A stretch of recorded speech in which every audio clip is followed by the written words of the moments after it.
Čau, Mars z Bikestoku, zdravím vás u nového videa. Dneska tady mám Trek Fuel EXE na pohonu TQ. Pojďme se na ně podívat.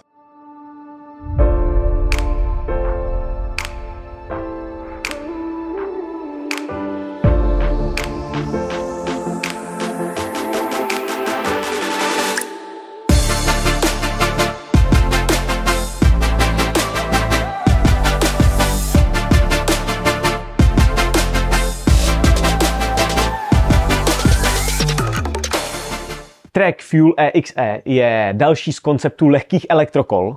Trek ve své nabídce nabízí full power e-bike s označením Rail. Tam najdeme velký silný motor, velkou kapacitu baterie.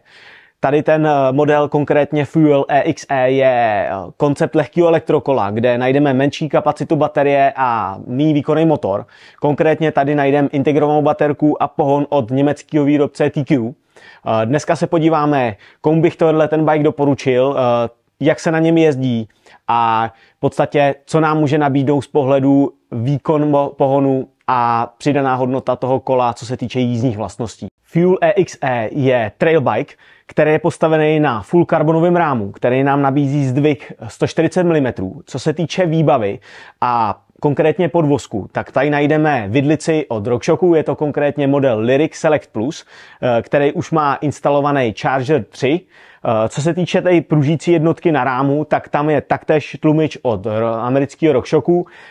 Je to konkrétně model Super Deluxe Select Plus. Je to vzduchový tlumič s expanzní nádobou a je v provedení Trunion. Pojďme se podívat na výbavu. Já tady mám testovačku, která je malinko jinak vybavená, než je sériová výbava, takže zmíním tu sériovou výbavu. Před sebou mám model, který má označení 98 XT. Najdeme na něm kompletní sadu Deore XT, to znamená kazeta, řetěz, přehazovačka, řazení, včetně brzd. Tadyhle na tom modelu, který tady vidíme před sebou, tak jsou brzdy XTR, je tam přehazovačka XT, kazeta SLX, je to taková směs toho, co je k dispozici. Nicméně za mě funkčně to určitě nějakým způsobem neubírá oproti té sériové výbavě. Co se týče těch brzd, tak tady samozřejmě ve výbavě jsou 4pískové brzdy, otřímána za mě super varianta, neměl jsem s nima při testu vůbec žádný problém, skvěle brzdí, skvěle se dávkujou. Co se týče těch převodových stupňů, tak tady už je klasika, prostě 12 speedo s rozsahem kazety 1051, takže tady nemusíte řešit nějaký nedostatek převodů nebo něco takového, to je dostačující. Co se týče ostatní výbavy, tak jsou tady namontované kliky E13, jde o karbonové kliky. Pojďme se podívat na zapletený kola. Tady jsou zapletený kola kompletně od Treku, konkrétně s označením Bontrager. Jde o karbonové kola, karbonové rávky, na které jsou obutý jejich pláště. Za mě samozřejmě tady to kolo je cílený hodně na hmotnost, takže ty pláště nejsou úplně, řeknu, enduro specific nebo takový ty bytelný, který mám rád, když jedu s takovýmhle kolem do terénu. Ale na druhou stranu poměr váha, výkon za mě jsou docela zajímavý, hezky jedou a zároveň se dá s nima ukočírovat i spoustu zajímavých pasáží technických. Takže tady bych v podstatě ani neměl úplně extra nutnost to přezouvat. V případě, že byste to kolo brali někam do nějakého těžšího terénu, tak bych tady určitě volil nějaký vyšší, lepší vzorek, měkčí směs na minimálně přední pneumatice, aby to líp fungovalo a mohli jste se víc spolehnout na tu pneumatiku. Já bych se chtěl ještě blíže podívat na ten RAM. Za mě jde o úplně nový koncept, kdy Trek vyvinul ten model s německým výrobcem pohonu TQ přesně na míru tomu pohonu. To znamená, z dálky v podstatě nepoznáte, že jde o elektrokolo. Líbí se mi zpracování toho displeje, zakomponování do horní rámové trubky.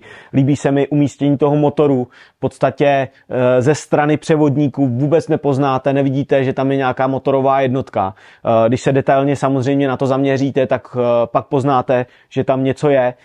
Svým způsobem je to opravdu hodně detailní spojení klasického kola a elektrokola a tady to ukazuje přesně ten vývoj, který tady probíhá právě ve spojení elektrokol a klasických kol, kdy se to prolíná úplně v podstatě maximálně do sebe a výrobci se snaží vyrobit model, který je v podstatě na úrovni klasického jízdního kola ale je na něm možnost dopomoci v podobě toho elektrického pohonu. Když se pak podívám na rám z pohledu kinematiky a funkčnosti toho pružení, ve spojení s výběrem těch pružících jednotek, za mě tady bych udělil tracku 1 s hvězdičkou, protože to pružení a celkově projev toho kola z pohledu těch pružících jednotek je za mě velmi precizně zpracovaný.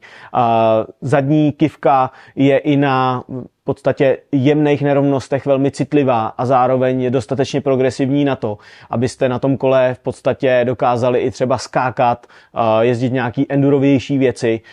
Ta šířka toho trailového kola od tracku je opravdu veliká a tohle kolo má neskutečně možností využití.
Pojďme se podívat na pohon. Jak už jsem zmínil na začátku, na modelu máme namontovaný pohon od německého výrobce TQ. Jde o pohon, který je určený právě pro koncepty lehkých elektrokol, to znamená, tomu odpovídá i jeho velikost.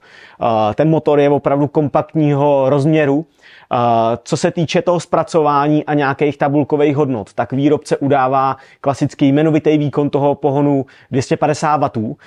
Špička se někde podle tabulek pohybuje okolo 300 W. To znamená, není to tak zásadní jako u těch velkovýkonových motorů od Bosche, od Shimana a dalších. Co se týče tohodle, tak samozřejmě v rámci toho spojení velikost, výkon a koncept toho elektrokola, tak tady nečekejte samozřejmě nějaký velký výkony.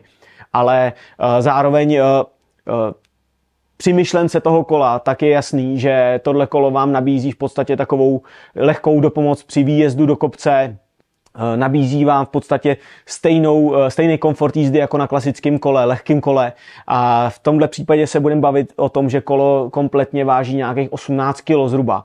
Takže v porovnání s nějakýma 25 kilovejma full power e-bikama to kolo se chová velmi dobře obratně, právě co se týče těch jízdních vlastností, na který se podívám dál, tak připomíná velmi klasický jízdní kolo. Když se vrátím k tomu pohonu, tak tady je důležitý zmínit, že TQ nabízí pohonnou jednotku, která je za mě asi v tuhle chvíli nejtižší na trhu. Co je v podstatě základem toho, že ten motor je tak tichý, tak je úplně jiný způsob zpracování té převodovky v tom motoru. TQ vymyslelo v podstatě takový systém, kde vám spojuje takový v podstatě vlnovitý ringy proti sobě, který tam obíhají na takové elipse, a díky tomu vlastně neprobíhá nějaký spojení ozubených kol, a ten motor je opravdu za mě tak tichý, že v podstatě při nějaké první chvíli, kdy na to kolo sednete, tak nevíte, jestli ten motor vůbec jede, co se týče hlučnosti nebo ne, protože je opravdu velmi tichý, a za mě tady to jenom naznačuje, jak dokážou výrobci do budoucna zpracovat ty pohony, který připomínají opravdu vzhledem a zároveň i hlučností klasický jízdní kolo. Pojďme se podívat na ovládací prvky pohonu.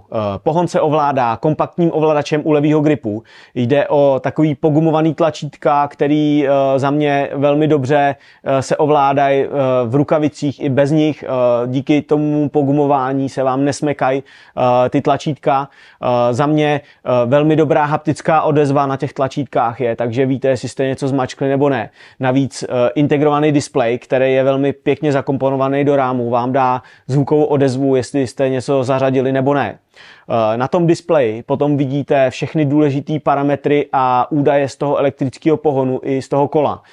Navíc v rámci propojení aplikace zde bych se chtěl trošku zastavit, protože máte v podstatě dvě možnosti. Nejdřív si můžete nainstalovat aplikaci přímo od TQ, kde můžete ten motor nějakým způsobem ladit. Ale Trek vám nabízí svoji vlastní aplikaci, která má velmi rozšířené funkčnosti ohledně nějakých navigací, sledování těch jízd, ale co je důležitý, tak opravdu máte možnost se připojit k tomu kolu a velmi detailně zase nastavovat tu pohonnou jednotku, co se týče výkonu, co se týče kroutícího momentu a co se týče nějakého nástupu toho výkonu. To znamená, velmi dobře jste schopni si naladit jednotlivý režimy, který tam máte a na základě toho můžete využívat ty režimy podle toho, co s nima chcete dělat. Jo? Já jsem samozřejmě v rámci nějakého testu, abych zjistil dojezdnost toho kola v podstatě na maximální přípomoc, tak jsem si ten nejvyšší režim naboostoval na to maximum, co je možný. A sledoval jsem nějaký data z těch jízd. Co se týče toho pohonu, tak pocitově je samozřejmě zajímavý v tom, že je dost otáčkově naladěný, to znamená, musíte točit otáčkama někdy od čísla 90 až po 100 otáček za minutu. Ten motor jede takhle optimálně. Co se týče takových těch nízkootáčkových jezdců, tak tady budete mít trošku asi problém, protože ten motor, vzhledem k tomu, že nemá ten krouťák, tak vám při nízkých otáčkách vám opravdu ten power pocitově nedá a je potřeba motat víc kadenčně. Je to opravdu pohon, který je určený dost pro sportovní modely. Takže tomu odpovídá i vlastně zaměření na toho jezdce. Co se týče těch dalších možností, tak tady asi je důležité se zastavit, že Trek vám v aplikaci nabízí i možnost nějaké navigace a co se mi líbí, tak je zpracování v podstatě nějaké kalkulace dojezdu na mapě, kde vám ten Trek ukáže v podstatě místa, kam jste schopný dojet s různou kapacitou baterie.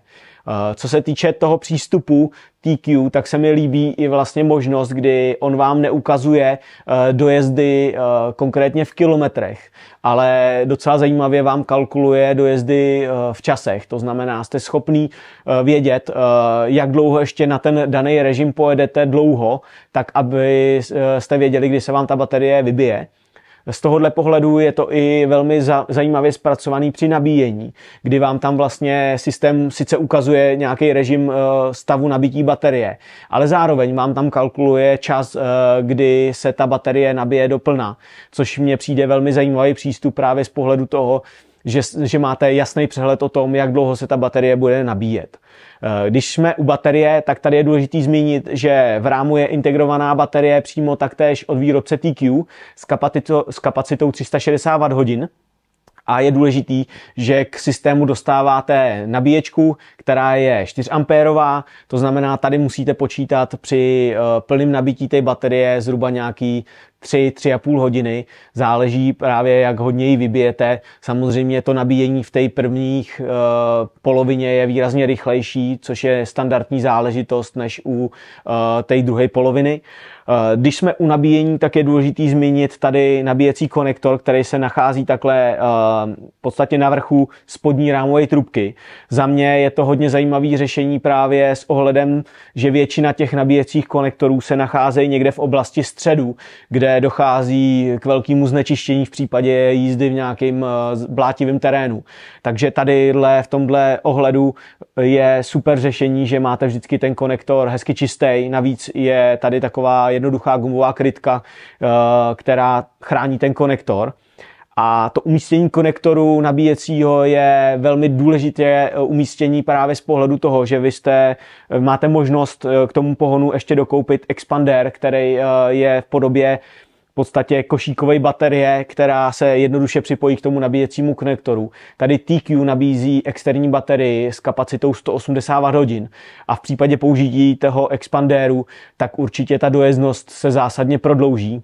Já osobně jsem vyzkoušel pohon při plném režimu, pohyboval jsem se někde zhruba 2 hodiny jízdy, 2,5 hodiny bylo maximum, nastoupaný metry bylo někde kolem 1000-1200 metrů a samozřejmě ta dojezdnost byla třeba 15-20 km, 25 maximálně, s tím, že já jsem opravdu jezdil těžký terén nahoru dolů výjezdy. V případě, že byste to kolo používali na nějaký klasický dojíždění po rovině někam dál, tak ten motor za mě je velmi úsporný z pohledu toho, že má velmi dobrou účinnost a co se týče toho výkonu, tak samozřejmě nenabízí ty velký výkony a krouťáky, jako je to u těch vysokovýkonnostních pohonů. Ale tady bychom se mohli opravdu bavit, že v případě použití toho expandéru jste schopný na tom kole třeba až 4,5-5 hodin, záleží na stylu jízdy, stylu použitého stupně do pomoci. A to je všechno na základě toho, k čemu vy to kolo chcete použít. Za mě, já se nahlížím na elektrokolo jako na nástroj, který vás vytáhne někam do kopce, užijete si jízdu z kopce a řeknu v dost náročném terénu, kam bych na normálním kole nejel. Takže z tohohle pohledu ten výkon pohonu není tak zajímavý pro mě jako ty vysokovýkonnostní pohony. Ale za mě musím říct, že ve spojení lehkého konceptu elektrokola a jízdních vlastností to kolo je velmi zábavný. V tuhle chvíli by bylo asi na snadě teďka zhodnotit v podstatě jízdní vlastnosti toho kola a komu bych takovejhle stroj doporučil. Co se týče jízdních vlastností, tak za mě Trek nabízí velmi dobrou geometrii tohodle trailového kola, který zvládne velmi složitý, těžký terén v rámci toho naladění, toho podvozku. Zároveň musím říct, že ve spojení lehkého motoru, menší baterie, v podstatě nižší hmotnosti toho celku elektrokola. To kolo nabízí velmi hravý možnosti, kdy vy si s tím kolem můžete hrát jako s klasickým kolem. Není to tak, jako když jedete na 25-kilovým výkonovým e-bajku. Ta ovladatelnost takového kola je zásadně omezená oproti tomuhle lightweight konceptu. Co se týče toho zaměření toho kola, určitě já tady vnímám to, že bych ze svýho pocitu určitě volil spíš takovejhle typ kola s menšíma zdvihama, s nižším výkonem pohonu v tomhle segmentu, než kdyby to mělo být kolo, který je endurový, od kterého se čekají ty těžký terény. Takže tohle kolo svým zaměřením je určitě zajímavý, že zaujme velkou škálu svých zákazníků. To znamená, na tomhle kole můžete jet jako na klasickém kole výlety, užijete si pohodlí toho celoodpruženého rámu. A zároveň to kolo můžete vzít do velmi složitého terénu. Tak jako jste viděli na přiloženém videu, na tom kole díky své hmotnosti se dá opravdu hrát a zajíždět takové věci, které jezdíte na klasickém kole. Co se týče toho zaměření, tak opravdu za mě doporučil bych takovejhle stroj člověku, který je trošku víc sportovně založený, protože ten výkon pohonu není tak zásadní jako u těch vysokovýkonnostních pohonů. Zároveň člověk, který vždycky celý život jezdil na nějakém kole, byl fyzicky na tom velmi dobře, tak by si chtěl třeba pořídit, řeknu, v nějaké fázi svého života elektrokolo, aby ho víc posunulo zase o nějaký level dál, co se týče kopce a zároveň si mohl užít víc sjezdů. Tak tenhle ten koncept lehkého elektrokola je určitě hodně zajímavý pro takovýhle typ jezdce, který žádá, aby to kolo, nebo spíš elektrokolo, mělo velmi příbuzné vlastnosti jako klasický kolo. Co se týče Treku Fuel EXE, tak za mě hodně zajímavý kolo, který nabízí širokou škálu použití a doporučil bych ho určitě sportovně založeným jezdcům, který chtějí, aby elektrokolo mělo velmi příbuzné vlastnosti jako klasický jízdní kolo. To je za mě dneska asi vše. Díky, že jste dokoukali až sem. Pokud se vám video líbilo, dejte like, dejte odběr, budu za něj rád. A Závěrem bych chtěl ještě poděkovat firmě Bike Strike, že mě zapůjčili tohleto kolo. Díky nim jsem dokázal otestovat tenhle nový koncept pohonu od TQ a zároveň koncept toho lehkého elektrokola od Treku. V případě, že byste měli zájem to kolo taky otestovat, tak je neváhejte kontaktovat. Dolů pod video do komentářů nebo do popisu vám dám nějaký kontakt na ně. A v případě, že se vám to video líbilo, určitě mě nechte like nebo dejte ideálně i odběr. Budu za něj rád a někdy u dalšího videa. Díky, čau.